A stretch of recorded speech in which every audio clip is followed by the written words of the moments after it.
A very special Sunday evening to everybody. Greetings, welcome, Aquaba.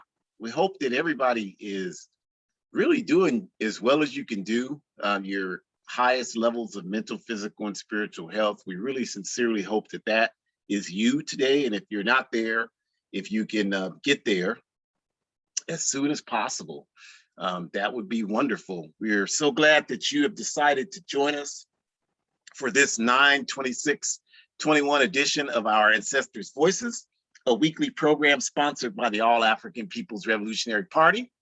Welcome again to everyone. Today we are going into chapter 2 of my book, A Guide for Organizing Defense Against White Supremacist, Patriarchal, and Fascist Violence. We're going to break down chapter 2, the title of which is Africa and the African Diaspora. Very excited because we get to talk about Africa, which is something we love to do. And also because we're still in the beginning of the book. We haven't really gotten close to the meat of the book, which is really talking about on the ground organizing work. So looking forward to moving in that direction. I myself, taking from the book, had just a wonderful time yesterday out in the park here in California where I live. We are in the process of organizing a community defense project here. And in the park here, we had a training session based on the book. We started as the book encourages you to organize your work around a political education foundation. And so we read a wonderful article about maroon communities, African indigenous communities that fought against colonialism 500 years ago, many that still exist to this day. In Brazil, they have the Quilombo communities, which are maroon communities. So we read about that. The point being that the work that we're attempting to do is not something new. It's been around, because if you understand history, you know where you've come from, then you're going to have a better idea how to understand where you are and an even clearer idea how to proceed for the future. So community defense is not new. It's just a new name for it. But we had a great discussion about that. And then we engaged in some physical training. So wonderful. And I'm so happy that, this humble effort is that I made is being able to guide and direct so much positive work. So glad you all are here for that. Of course, we always start by acknowledging that this is indigenous people's land that we're on here in the Western Hemisphere, and they fight daily to get their land back. And we stand with them in complete, uncompromising solidarity in their quest to get their land back. There are no Americans except the indigenous people of the Western Hemisphere. Everybody else calling themselves an American, whether it's hyphenated or whatever way you use American, you're an imposter. The only Americans here are the indigenous people of the Western Hemisphere, the Indians, the natives, the Chicanos, the Latinos, the Mexicanos. Those are the indigenous people. If you're not that, you're not indigenous to the Western Hemisphere. I don't care how many YouTube videos you watch. So we give honor and respect to the indigenous people. And we, of course, also give honor and respect to our African ancestors and those Africans claiming that they're not African, but can't even tell you how to properly spell Africa, not to mention anything about Africa. That's why this chapter of the book that we're going over today is so important, you all, because we are going to talk about Africa and what's happening in Africa. And that is not something that's talked about at all in this society. And it's so important to what happens in our lives here in the Western world, what happens in Africa. So that's what we're going to break down today. So glad you're here to join us. This week's edition of our Ancestors' Voices, Chapter 2 of A Guide for Organizing Defense Against White Supremacist, Patriarchal, and Fascist Violence, Africa and the African Diaspora. We will get started with our usual introductions for those that are here for the first time. Myself, I am a Jamu, longtime organizer in the All African People's Revolutionary Party. Glad to meet you. Shakura is here with me, my only child, my daughter, who is also an organizer in the All African People's Revolutionary Party and who grew up in the Aprp and is working to finish up her studies and become the first doctor on our side of the family here.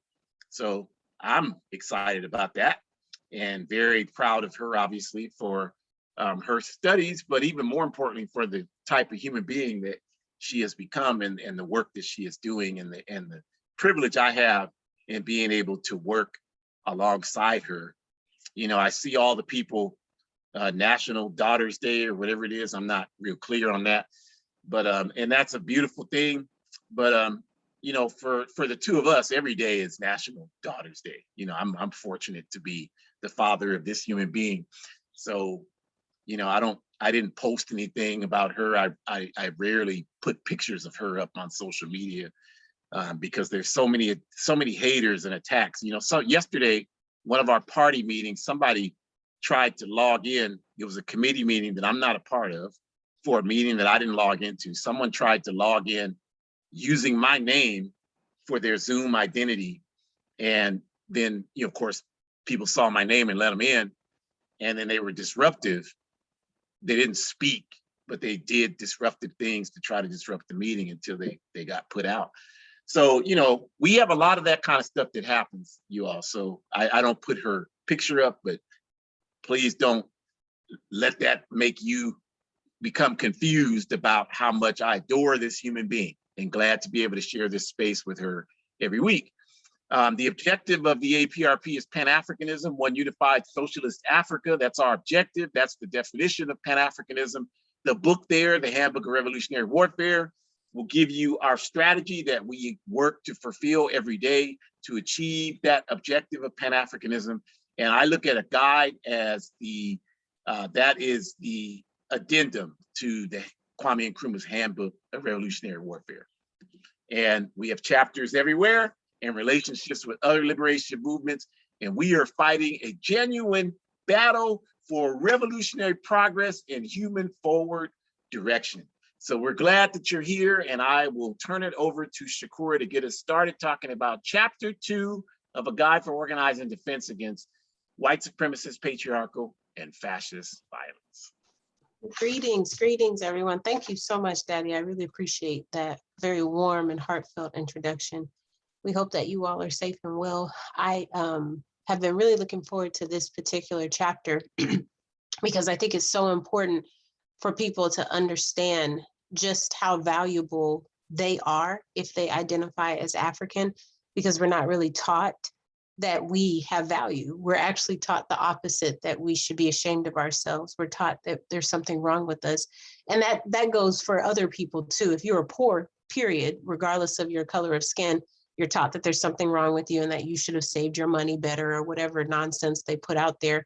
But for Africans in particular, along with our identity, along with our culture, along with our language, along with our way of life that was literally beaten out of us, we also lost our self-esteem in that. And so like there is evidence to support that, you know, the post-traumatic slave syndrome is a real thing in terms of understanding that we have space and that we belong on this planet just like everyone else. And more importantly, we don't belong in America. We do belong in Africa, but that gap has caused so much trauma in terms of how we view ourselves and how we now rebuild our identities as a people. So I was really excited to talk about today's chapter because I think it fills that gap in. I think it does an excellent job filling that gap in. You know, whether you've read the chapter or not, you have an idea that you bring something to the table because you already know that as an African person, you operate on a different level. And what do I mean by that? I mean, you come from ancestors who studied the sun rhythm and pattern and studied the scheduling based on the sun when it would go down and come up, and was able to develop this concept that we now call time based on the sundial. You also come from people who were doing calculations and statistical analyses before any mathematician or engineer from Germany ever had the idea of that. You come from people that understand that there are resources that come from Central, Southern, and other parts of Africa that we use today, that people in Miami use, that people in Jamaica use, that other people around the world use. And that's partly why the exploitation continues to take place. So I think it's important that we talk about today's chapter because a lot of us need a reality check to remind ourselves that not only do we matter, not only do we have a space, and most importantly, we have an objective to free Africa, because we need to be remembered that we bring something to the table. And a lot of that stems from us unlifting the veil of ignorance, if I can quote Booker T. Washington, and helping us to understand that we really need to do our own research on ourselves. And I don't mean our quote unquote selves living in America, because that is such a lie based on a limited framework anyway. I'm talking about from the moment you were born on African soil, and then your ancestors were kidnapped, and that lineage of you being born was now brought over on a slave ship. You need to go back and do your research. And part of that means reading and unpacking things.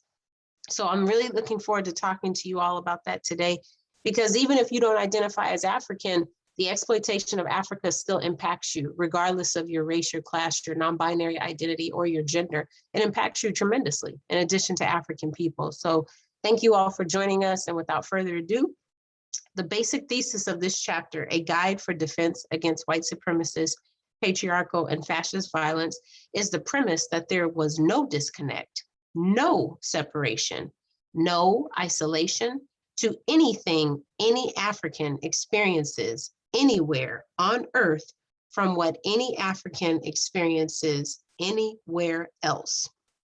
Our reality as a people is different than any other people because we have been literally scattered by force all over and across the globe.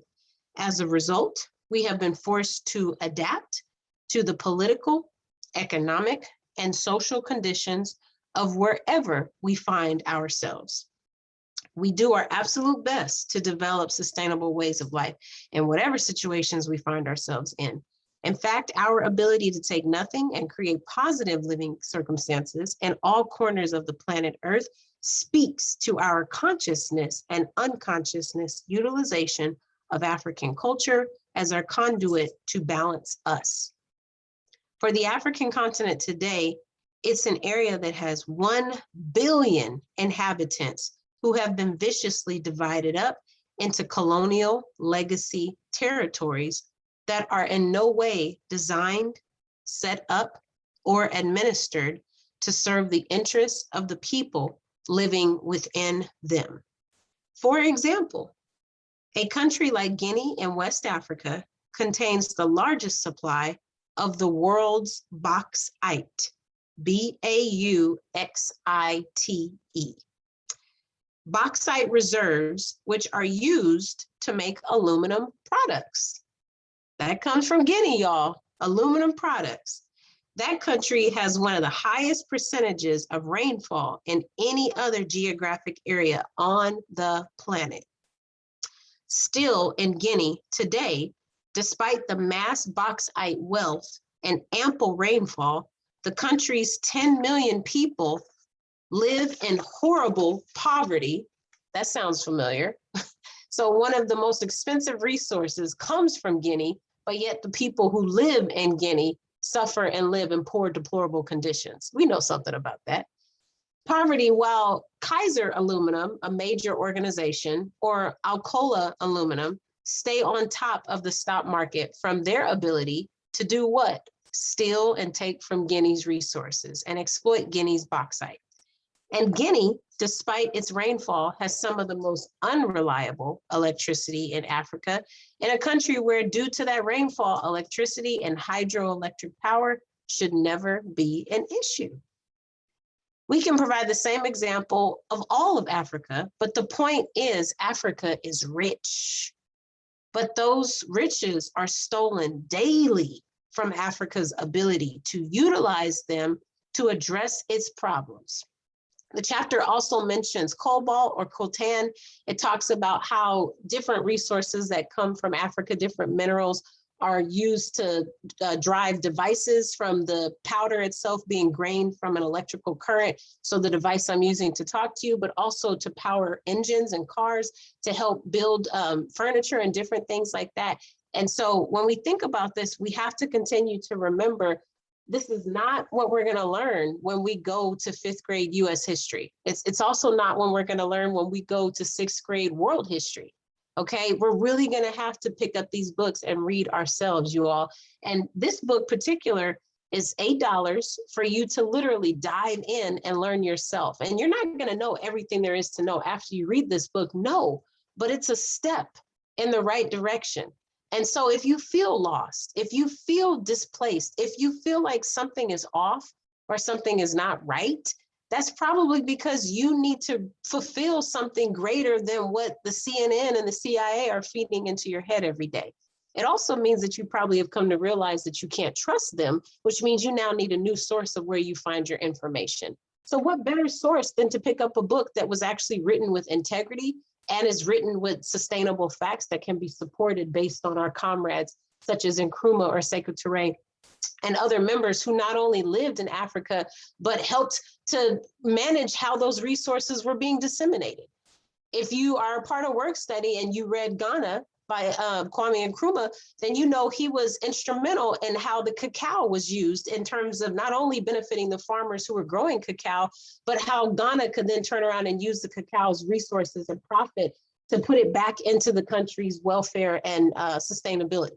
So that's just one example of how we follow Nkrumah, we follow Touré for purposes beyond measure, because not only did they live in the continent, so they understood what this country needs were throughout the continent, but they also were able to travel around the world and pick up different ideas from other comrades that we follow so that we could help make Africa be free and not be under colonist power.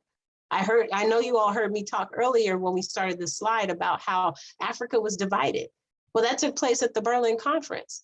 So we know that to this day, there are some Europeans who still think that they own parts of Africa. That's problematic. Because if they believe that, then that means they're going over there and literally stealing, raping, and taking whatever they want, whenever they want, making profit off of it. Meanwhile, the people who live in the country where the resource is being produced, who should greatly benefit from a community defense standpoint, because the community could organize together to help everybody benefit. Instead, those people are suffering and living in deplorable conditions. Meanwhile, companies such as Alcoa Aluminum are with more money than they know what to do with. These are serious, serious problems, you all. Serious, serious problems. And we need to unpack that. It's not really a choice that we can just stand by and do nothing, because if we do that, then we're bystanders. And most importantly, that means we're giving permission for Europe to disrespect us. And we can't allow that to happen. On a global issue here in Memphis, we can't allow it to happen. In Guinea, we can't allow it to happen. We cannot allow it anywhere. This is why Pan-Africanism is so important, because as Malcolm has said, and as others have said, if it's happening to one of us in Guinea or in Miami, the problem is it's happening to us everywhere. That's the problem. And so we can't be individualistic and just think about Africans who are being beat down by the police in America. We have to consider that Africans are being beat down by the police in other parts of the world. We have to consider that. It's not up for discussion, because police are being trained from a united standpoint. So they're training and treating us the same everywhere, not just in the US. So if that's one problem, then we can imagine that there's other problems out there that help connect us. And again, that's the thing, is we're all connected. It doesn't matter where you were born, you are African. And as Nkrumah said, that means you belong to the African nation. So we have to remember that and just keep that in mind as our frame of how we move forward. And so just in closing out this slide, I also just want to talk about, who is it that is exploiting Africa? Who's using these resources? Capitalism. That's an easy answer. I told my comrade in work study the other day, whenever you're trying to figure out a problem, it's pretty much always capitalism. Even something as simple as making a peanut butter and jelly sandwich. If you don't have one of the ingredients, you have bread and jelly, but no peanut butter, or you have bread, but no peanut butter or jelly. That's related to capitalism. Because 9 times out of 10, whatever your income situation is, you couldn't go to the grocery store, maybe because you didn't have a car, maybe because the grocery store had a mass shooter come in and shoot up the grocery store. Like, there's all these different reasons, but the point is you don't have what you need, which is a direct relationship to the system and how it has exploited you and not seeing you as a valued person who deserves nutrients from a peanut butter and jelly sandwich, and instead taking on that you should just starve because the system doesn't have to care about you. But if you work at the grocery store, they don't have no problem laboring you to death and you dying from working. No, they don't have a problem with that. But you can't even go to the grocery store and spend $2 on a piece of loaf of bread and get some peanut butter and jelly. Problematic. So whenever you have issues just related to capitalism, I guarantee you it's got its foot in the door somewhere, shape, or form. So the capitalist system, And so we're thinking about that. Meanwhile, in the African diaspora, African people are despised, disrespected, and systematically oppressed, not because of our skin color, not because we can dance, but because the capitalist system in every country on earth is dependent on this exploitation, okay, on this exploitation of the African model. And that's how the capitalist system sustains its dominance so clearly. These countries are not going to risk having large populations of African people running around, people who represent, just by their very existence, the greatest threat to the security of these countries. Next slide. These contradictions expressed in the previous slide are so overwhelmingly obvious that it is a case of hiding in plain sight. As the book illustrates on page 21 of chapter 2, Hollywood even makes movies that demonstrate the exploitive example against the African masses in mass motion pictures like Sean Penn's, quote, "The Gunman," end quote.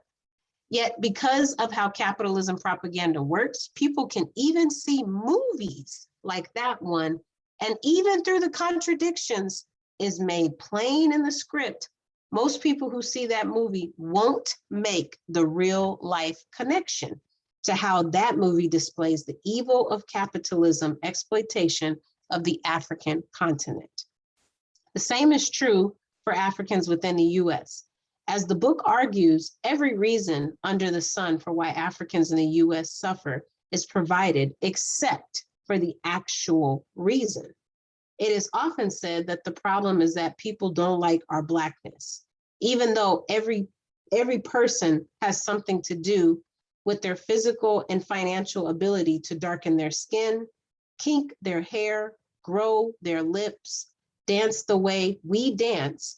These are all examples of how we ourselves are not happy with ourselves, but yet our culture has continued to be adopted, continued to be recycled, continued to be manifested, continued to be exploited by other people, left and right. Talk the way we do, so on and so forth. So with those examples being said, then it is also said that our problem is that we don't work hard enough and we don't know how to support each other. These things are commonly said when we cannot name one other person who has worked to free this country in the 310 years collectively. The African masses within the US are stuck. We are stuck because we don't belong here in this country, and we have been purposely denied any knowledge or desire to learn about the place where we should be proud of. As a result, the book argues that we languish here, being expected to be the most loyal inhabitants of this society, when we are some of the people who give the most and receive the least. Thank you, you all, and let's stay vigilant and join an organization working for justice.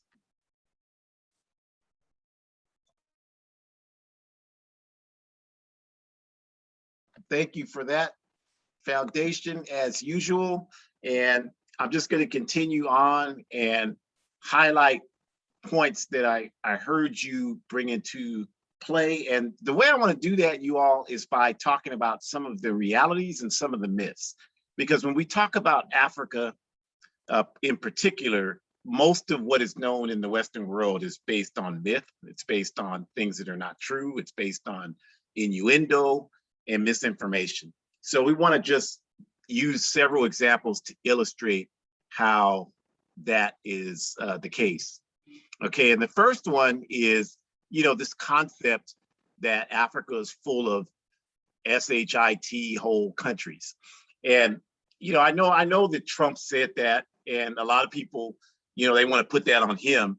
But what he was saying, in truth, is what a lot of people think. Even a lot of people who disagree 100% with him, you still have some level of that consciousness in your mind. And the way that we know that that's true is because if you have not consciously studied African history, then the only alternative is that you're left with the propaganda that is being emanated to us 24/7, 365 days a year about Africa. And that is the same type of information that fueled that idiot to make that statement. The people there are savage. They don't know how to engage in civilization. All they do is kill each other. They're lazy. They're relying on the Western world, or else they would starve and die. Wars, poverty. That's people's image of Africa. If you have not engaged in a systemic process to study Africa, if you haven't done that, and you know if you have or not, then I'm saying that if you have not done that, some part of what I just described is a part of how you see Africa. Whether you're conscious of it in your conscious mind or not, it's still true. There's no other way around that, because there's no way you can have a positive reinforcement about something that all you've received is negative information about.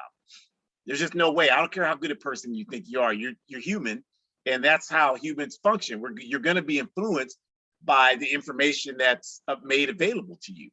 So this is a myth, obviously, that that's all Africa represents. And Shakur gave a couple of really good examples to illustrate the reasons why Africa is poor. It has nothing to do with the lack of effort from the people who live there.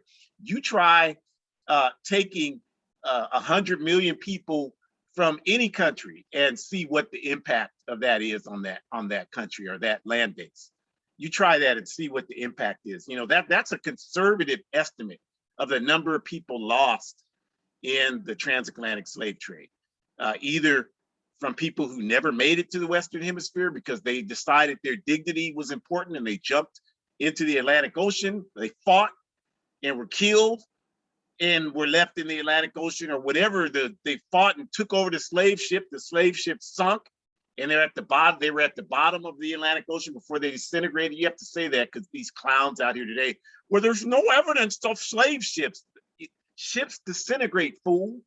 I mean, this is, it gives you an ice cream headache how much ignorance is so prevalent in this society. Like it's unreal how prevalent it is. So none of these things are true as it relates to Africa. And especially if you look at, the picture on the left on the screen there. Just want to take a look at that picture.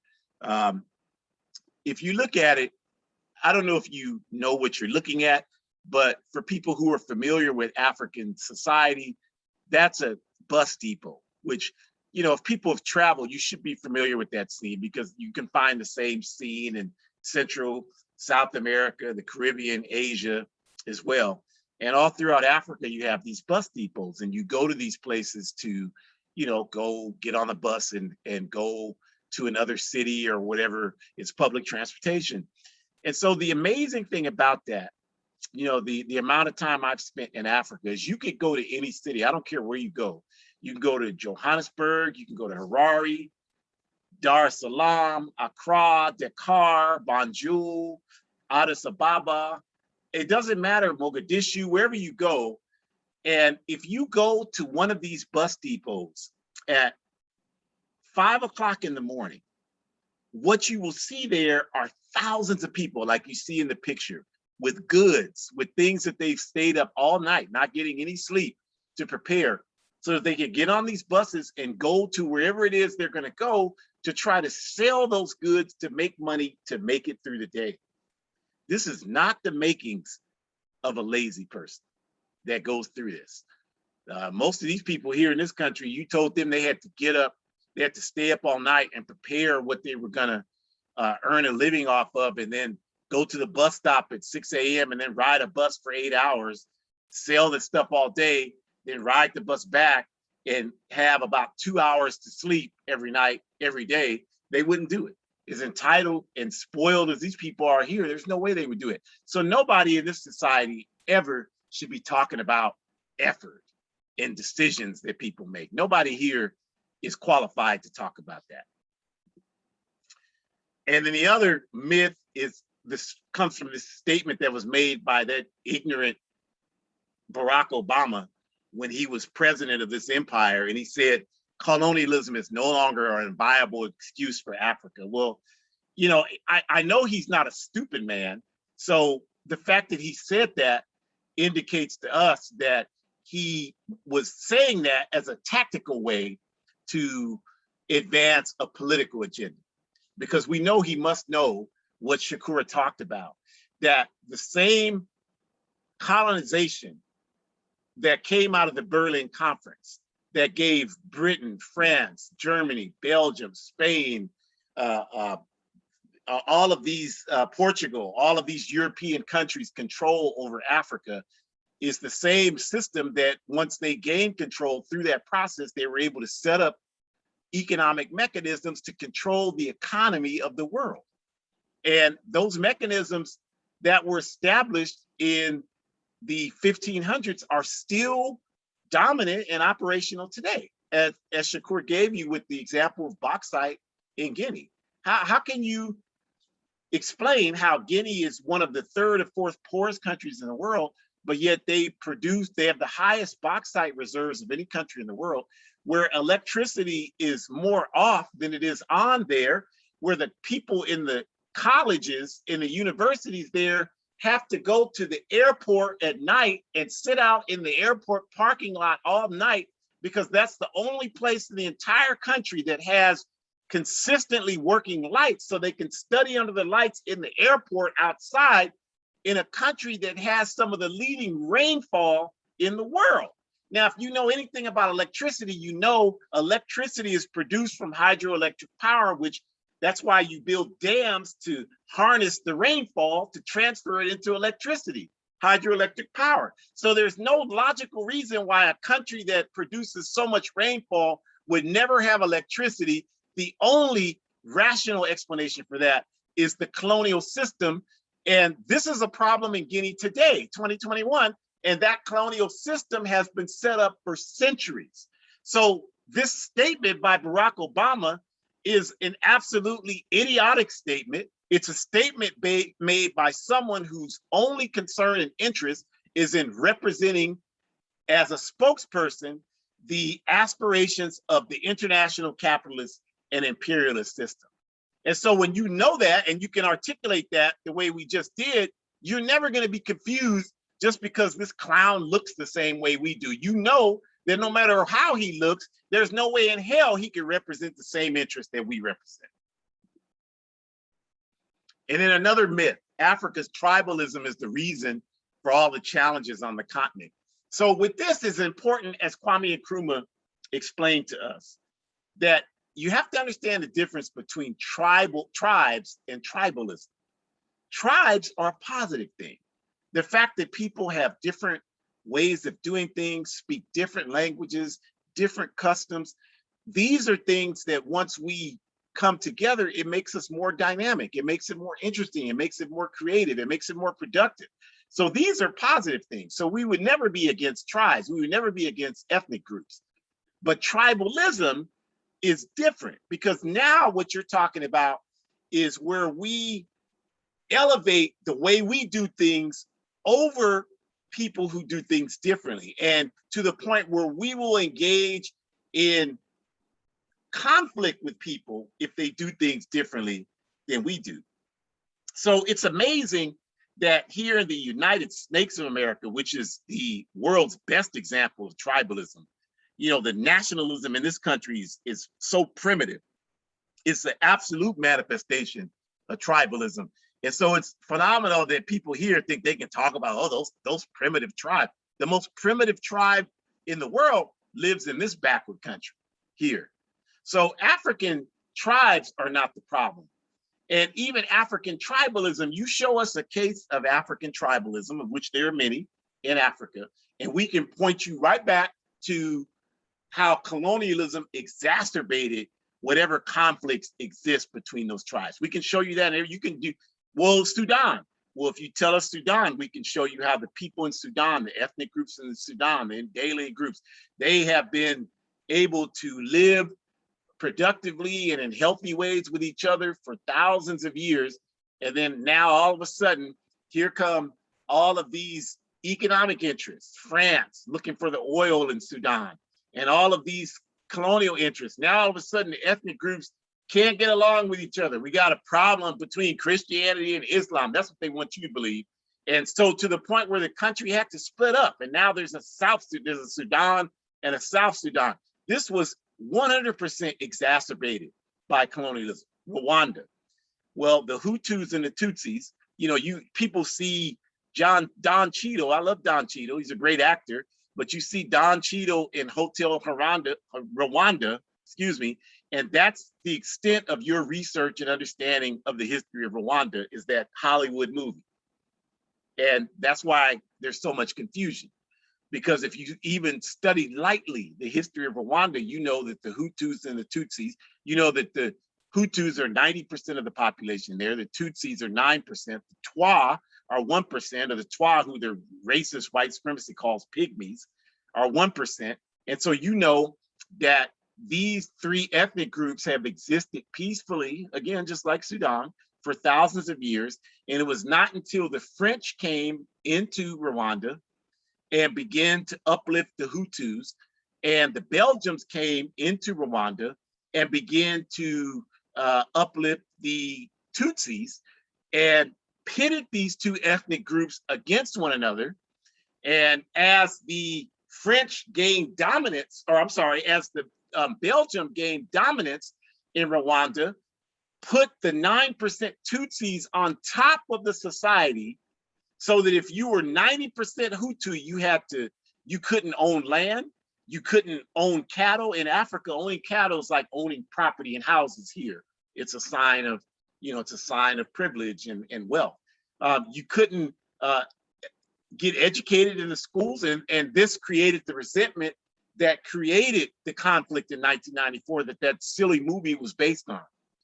So it's not a problem of tribes in Africa, you all. It's a problem of capitalism, colonialism in Africa. That's the problem. And then, it's necessary that we always maintain a class-based analysis of Africa. And this is what the book is, arguing for in its chapter 2, that we have to understand that there are interests in Africa that do not represent the masses of African people, even if they look like the masses of African people. This is true. I had someone yesterday ask me, well, with the situation going, the deplorable, disgraceful situation with our African family members from Haiti, what's happening to them? This person asked, well, why doesn't some African country volunteer to step up and have them come there? And I had to explain to them, that we don't control, our people don't control any of these countries in Africa. They're all controlled by neo-colonialism, that even though the presidents are quote unquote Black, they serve the interests of international capitalism, imperialism. So even if they wanted to, their masters wouldn't let them do something like that. They wouldn't let them do that, because then now you got to talk about how to, since the only reason why these countries were created in Africa was to facilitate wealth and revenue transfer to European colonial countries, you bring millions of people in there, that's going to impact that. So they don't want to have that happen. So this is what people don't understand. Like, they think, well, because there's a quote unquote Black president in Africa, then that must mean that we have agency in our political and economic destiny. No, these people serve the interests of this same system, just like Barack Obama. That's why, most people, if you study history, like you shouldn't have been excited about Barack Obama. There have been quote unquote Black presidents around the world for decades. You had the Duvaliers in Haiti, they were nothing but lapdogs for capitalism and imperialism. So how the hell you get Mobutu in the Congo, and so on and so forth, all the way to Museveni, Kagame, they're all over, Otto, they're all over the place. So that's why, this study thing is so important, because you won't be able to confuse us with this nonsense. Well, we got to get a Black president. I need a whole lot more than just you looking like me for me to decide that you're somebody that I'm gonna throw my lot in with. I need a whole lot more than that. I don't know nothing about you based on how you look. You could be the epitome of the devil and look just like my twin brother. That means nothing that you look like me. I got to know what your political and economic interests are and what you're working towards. That's what defines that. So that's why that's so important. And that's what the, chapter 2 is bringing out. And then also that, imperialism always works to sabotage Africa. The interesting thing about imperialism, you all, is that they always tell you, well, this is bad. Socialism is bad. They always tell you that socialism is bad. It's bad, it's bad, it's bad. It's bad, it's terrible, it's bad. Well, if it's so bad, then let the people who were practicing it carry it out. And then you will have an example for the whole world that, look, they did it, they tried it, they had every opportunity to make it work, and it didn't. You would have every opportunity to demonstrate that to people. So obviously you have concerns about their ability to succeed, because you have to impose an economic blockade against Cuba to prevent them from building socialism. You have to destroy the Libyan Jamahiriya in Libya to prevent them from building socialism. You have to go to war against Vietnam to stop them from building socialism. So clearly you don't believe, even though that's what you're telling us, you really don't believe that socialism will fail no matter what, because if you really believe that, you would leave it alone. It's the equivalent of you saying, well, this person is evil, they're bad, I don't want anything to do with them. And then you just kidnap them and beat the hell out of them, hold them hostage. And you're saying, why are you doing that? Well, because they're bad and they're evil. Well, what did they do? Well, I'm not going to give them a chance to do anything. I'm just going to hold them hostage. Well, then you're the one that's the criminal. It has nothing to do with them. You're the criminal. So this is what you have to understand about imperialism. The whole reason why imperialism exists. I'm not going to define imperialism for you. You should get the book. It's defined in there. The whole reason why it exists is because it's a system that ensures that the capitalist centers can rely on resources from wherever those resources come from around the world to advance and uphold their capitalist dominance of the entire planet. So talking about Africans that live in the US, here's some truths and myths. And this is, again, what the chapter is tackling, right? So, of course, as we always say, the myth that they tell us is that this country is founded on principles of freedom and democracy. And the whole thing around this, like they're calling it critical race theory. You've heard of this, these debates around the country. And one of the, I think it was, I don't know, I don't follow these people because I'm not into, I don't deal with these electoral politics. But this white woman, Marjorie Taylor Greene, whatever, this insane woman said something the other day about there's no critical race theory taught in schools. Well, that's the one thing this idiot said that's correct, because critical race theory, whatever the hell that's supposed to be, is a course theory that's taught in law schools. It was never taught. It's never been a curriculum in K through 12 schools. And these people know this, or even if they don't know it, they're just too stupid to investigate it. But yet they have created this national debate about something that's not even taught in schools. They created a national debate about it being taught when it's never been taught. And a lot of you, well-intentioned, but equally confused, well, I think critical race theory should be taught. Well, then the minute you say that, even though you think you're taking a positive position, what's really happening is you're being sucked into somebody else's talking points, because you don't even understand, like it's not, there hasn't even been a debate. It hasn't been taught. What we're talking about here is the foundation of what this country is told to us to represent is a lie. That's it. It's not about what's taught in law schools across the country. This foundation of the education in this society is a damn lie. Everything about it is a lie. To the front end, to the back end, it's a lie. This country was founded on violence, theft, and murder, period. That's it. That's the discussion. And that's really what they don't want people talking about. That's really what they don't want the children to learn. That's really what's behind this. So if you're thinking for yourself instead of just reacting to stimuli, as Kwame Ture says, then you wouldn't even, like, people ask me all the time, what do you think about critical race theory? I tell them, I don't think anything about it. I think that this society was founded on theft, murder, and violence. That's what I think. I'm not going to be sucked into nobody else's talking points. We got our own talking points. We don't need anybody else's. So if you're not approaching these conversations that kind of way, well, I think critical race theory is there, then all you're doing is just being sucked into somebody else's program. Even though you think you're being articulate and you're really talking about something, you're not, because that's not even the point. The whole point of bringing that up is to sidetrack you, get you talking about whether some curriculum in law school should be taught in school, and the real truth that this country was founded on theft, murder, and violence never comes up. You're not even talking about that anymore. And that's their whole idea. So, you know, it's important to understand that, you all, because I see it every day. People get sucked, good people get sucked into that. And that's what they do. And then another myth is that everybody in the US is basically operating from the same starting point. And I say this a lot. So I don't care, you know, even the most progressive Europeans in this country, I would argue 99.9% of them still believe that their lives are just as hard, if not harder, than any colonized person of color. I don't care how much they say that they know white supremacy is a problem. They still believe when something bad happens to their lives, they believe that their life is just, they don't say when bad things happen to them, well, you know, we still benefit from white supremacy. They don't say that. I don't see anybody saying that. What I hear people talking about is trying to, you know, make some sort of rationalization to justify why they believe that their life is just as hard, if not harder.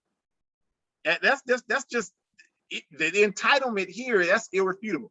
And just like every man believes that their life is anti-patriarchal as we as men try to be, at the core of it, 99.9% still believe that our lives are just as hard, if not harder, than women and marginalized genders. And that's what we have to attack. You know, everybody's not starting from the same point. This game is rigged. This field is slanted. And so if you understand nation, class, gender politics, you understand how it's slanted, and that the erosion is that colonized people are at the bottom and there's a class element. So you have petty bourgeoisie colonized people, you have working class colonized people, you have peasant colonized people, and there's a hierarchy. And, you know, you have to understand all of that to understand how people, like, you know, you can tell when people are confused. Well, homeless white people, they don't have any privilege. What? Shut up. Shut up. I mean, this is kindergarten stuff, you all, but yet this is the conversations people want to have. And this is why we're in the situation that we're in right now. I don't have any white privilege because I'm poor. You know, you can take any European, I don't care what class they are, and the analysis is that you line them up against an African or indigenous person in their same class. And in no category does the African and indigenous person come out better than the European.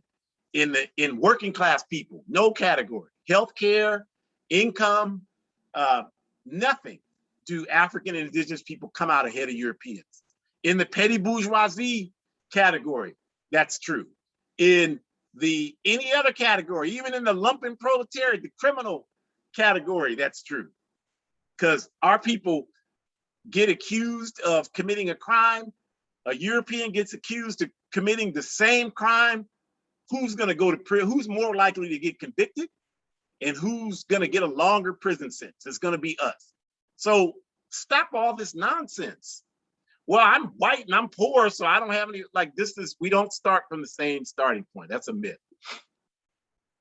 And then again, you know, we constantly hit on this concept that we're Americans, convincing us that we are a part of this country somehow, and that our primary fight is fighting to be an accepted part of this country. Look, I'm telling you right now, every European person listening to this, and you tell your families and your friends and everybody you know, I don't give a good goddamn whether you accept me or like me or not. I don't need you. I don't care what you think about me.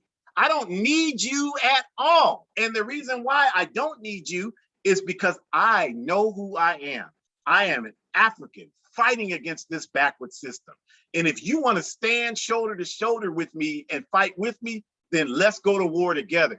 But if you want to sit here and think that somehow my existence is tied to some kind of validation against you, you can go straight to hell with that. We don't need you. We're not here waiting on you to do anything. We are moving forward for our justice and forward human progress. And I would tell you if you're African or indigenous or Asian, that the minute you adopt that type of mentality and you begin to institutionalize that in yourself, your life will become a lot more productive and a lot easier. I'm telling you that right now. So understand that. You couldn't, there's not enough money in the world to make me want to be an American. I don't want anything to do with that. The other day I had on my African in America with the 3K shirt. Every time I wear it, somebody got something to say. That's why I wear it, because it generates conversations. And so the guy says, well, can I just, his approach was appropriate. Otherwise he would have got cussed out, but he was very appropriate.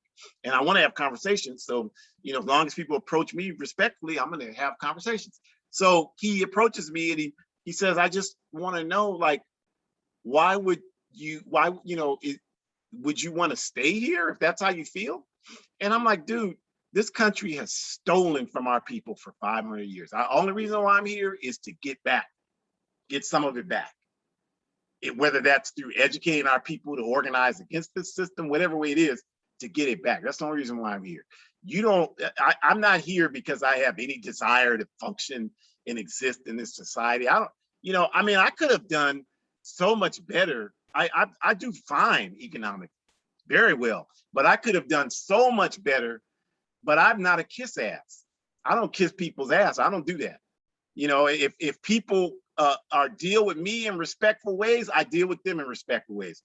I don't care if it's my boss. I don't give a damn. If they disrespect me, I'm gonna disrespect them. That's always how I've been, and it's made my life wonderful. So, but the thing is, if you function like that, you're not gonna be advancing in this system. That's not gonna happen. It's not gonna happen for you. You're gonna always have people hating on you. You're gonna be doing a ton of good work, and people are gonna ignore it. They're not gonna ever give you credit. That's just the life. And I don't care, because I'm not doing what I do for those things. I'm doing it because I want us to be free. So we are not Americans. We never have been. We never will be. That, you all, is a myth.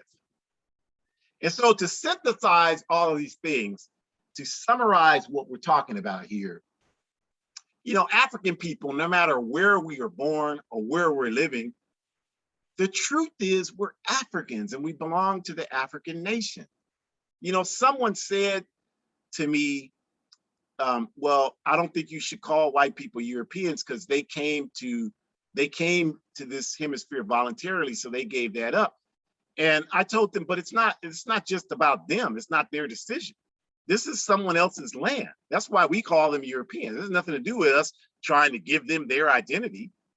We call them Europeans because the reason they're here is because their ancestors colonized this land and stole it from the indigenous people. So us calling them Europeans is a way to highlight that point. Nothing else. We're not trying to, that's their responsibility to identify themselves. So by the same token, our reality is different because of how we got here. We didn't come here voluntarily. We didn't come here to be a part of this society, to make a better life for us. That's not why we're here. And any African that thinks it is just confused and doesn't understand his period. That's it. We are here because of trauma, devastation, and the African Holocaust. So I don't know how all of that makes us Americans. We're Africans living in this hellhole where people ask me, what's your identity? I'm an African living on the bottom of the slave ship. That's what I am, 2021. That's what I am, fighting to get free. So that's a reality, it's irrefutable. And as Kwame Nkrumah told us, our differences far outweigh our commonalities. That's a quote you can find in that handbook of revolutionary warfare that we showed you at the beginning. Our differences far outweigh our differences are far outweighed by our commonalities. So in other words, yeah, we speak different languages, we have this, we have that, but our history and culture is the same no matter where we are on earth. And that's the most important thing, because what language we speak is not going to liberate us. What food we eat is not going to liberate us. The way we practice our religion has not demonstrated that that's going to liberate us, you all. But us understanding our culture and our history and uniting and using those tools for unity and to forge our strength to fight, that will liberate us. So that's important to understand. African identity is always about where we're going. It's not about where we're from. Like people say, well, I'm of African descent. We should be saying I'm of African ascent, because it's about where we're going. When we call you an African, we're talking about that your future is tied to Africa's future. We're not just talking about, oh, you did a DNA test and paid some European corporation to tell you that you're from Ghana. I could have told you that for free. So that's not what we're talking about. We're talking about where we're going as a people. And if you understand that politically, you know, we're not just talking about whether you physically go to Africa or not. Yeah, hopefully you can go. You should go. You should want to go. But that's not the point. The point is your future is tied to the future of Africa. And if you don't understand it, all you have to do is study the life of the Honorable Marcus Mosiah Garvey, because this was a man who did as much for Africa as anybody living or dead, who built an entire movement around Pan-Africanism 100 years ago. And this man never physically set foot in Africa. And it doesn't matter one bit.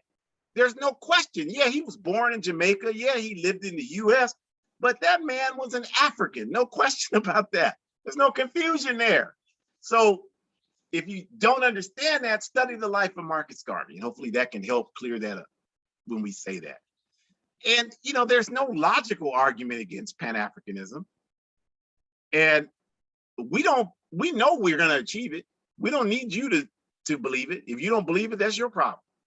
You know, we'll see you when we get there. Like a lot of these Africans, for example, well, I don't think we'll ever accuse that, but we already know the minute we have Pan-Africanism, they'll be pushing me out of the line at the airport to get to Africa. The ones who, the hardest anti-Africans, they're, because the only reason why they're anti-Africa is because they're trying to make some money. So once Africa is free, then now their vision will shift and they'll understand, okay, well, the money now is in Africa. So then now all of a sudden, they'll be the biggest Africans. But our people won't be confused by that nonsense. But these are the points that the chapter is bringing out, that we are one people and we are the ones who define our legacy. We are the ones that define our history, and we are the ones that define our future. And we are responsible to fight for our future. And that's what chapter 2 is designed to bring out. The message is that we have to unleash the African inside of us struggling to be free. That's what we have to do, you all. We cannot be confused into thinking that we're Americans or Canadians or any of this nonsense. We are Africans fighting for our freedom. And that was the general framework of that chapter. And like I said, these chapters, the first three actually, are really introducing the concepts around this community defense. And then the bulk of the book, chapters 4, 5, 6, 7, and 8, are the step-by-step actions we take to organize in community. So we can't wait to get to the core of the book, but we appreciate you for joining us for these introductory chapters. Next week on Our Ancestors' Voices, the October 3rd edition, same time, same places. We're going to be talking about chapter 3, a case for organizing Africans and everybody else against the capitalist system. We're going to be talking about why capitalism is not a good thing. Concretely, what is capitalism doing that's not good for us, you know, as humanity? So join in, tell some people and join us. Go to aprp-intl.org, join the All African People's Revolutionary Party. If you're African, you should do that today. I don't know what you're waiting on, but go ahead and do it. It's a good thing. Go to abetterworld.me. Please donate. I mean, people keep asking me, are these sessions taped? It's like we say it every week. People that come in here all the time, like, are these sessions taped? So say it again, keep saying it. Every event, you can go to abetterworld.me and it's on there. You just click on the video tab. Almost 90 weeks that we've done this, 90. Each of these episodes is up there. So go check it out. I'm an editor for the Hood Communist Collective, hoodcommunist.org. Check that out. New articles this week. We have new writings every week. We do a Telegram show. We had a wonderful session this last Thursday. And you should come every other Thursday. We have them. Download Telegram. It's a free app on your phone, your smartphone, and you can get that and participate in it. We talked about AFRICOM. We talked about drone warfare last Thursday. So very good. And then we have all of these APRP broadcasts at the bottom of the screen, Pantula broadcasts, our comrades on the East Coast of the plantation, Revolutionary African Women, our comrades in the southern part of California, the Forward Ever broadcast on Spotify, and then our New Mexico state chapter comrades, the weekly newscast Thursdays at 12 noon Mountain Time. You should be tuning into all of those and letting people know. Support independent, revolutionary African analysis and organization. To hell with this support Black business. Support revolutionary African, independent African revolutionary organizations and analysis. That's where we need the support. That's what we need. And continue buying the book, A Guide for Organizing Defense Against White Supremacist, Patriarchal, and Fascist Violence. As I said, working on a project here in Sacramento where I live. We had a wonderful time last night where we were giving folks a sample, going through some self-defense moves, and it was dark and people didn't want to leave, and I had all the equipment set up, and I'm like, I'm not gonna be able to see to break this stuff down here. We gotta stay. Like, can we just do it another 5 minutes? People really enjoying, the opportunity to get organized. We had a great time out there last night, and we look forward to the next one. So if you want to do something like that where you live, reach out, abetterworld.me. We would love to help you do that. That's the reason why the book was written, and that's the reason why we do what we do. So Forward Ever, everybody, have a great rest of your evening. We look forward to seeing you again next time. Stay strong. We live for one unified socialist Africa. The Americas belong to, as Sister Andrea Carmen, who is was on the executive board of the American Indian Movement. She used to say, U.S. out of North America. The Americas belong to the indigenous people of the Western Hemisphere. Capitalism has got to go. Y'all already know. Patriarchy, evil. Homophobia, evil. One unified socialist Africa. Everybody have a great rest of your Sunday evening. We'll see you next week.